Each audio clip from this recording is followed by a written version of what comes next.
আসসালামু আলাইকুম। আপনারা সবাই ভালো আছেন? হ্যাঁ, আমিও ভালো আছি।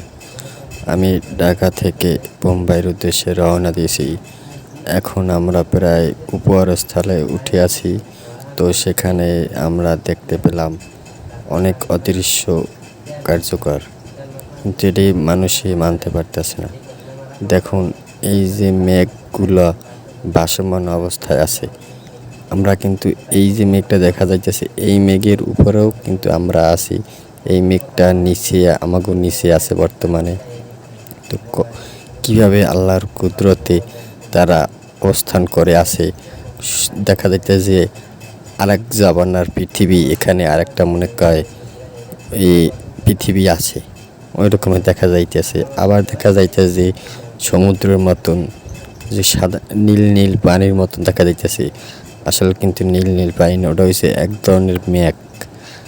মেঘ ওই রকমের অবস্থায় আছে, কিন্তু মানুষ বুঝতে পারতেছে না। মানুষ এখন আল্লাহর প্রতি ঈমান আনতে আসে না। কারণ কি? মানুষ আল্লাহর প্রতি ঈমান আনে, আবার মানুষের বিরোধিতা করে। কারে মারবে, কারে ধরবে, কারে খাইবে, এই চিন্তা করে। আবার আল্লাহর কামুক করে, কোনো ফায়দা নাই এতে। আল্লাহর ভয় ভিতরে রাখুন।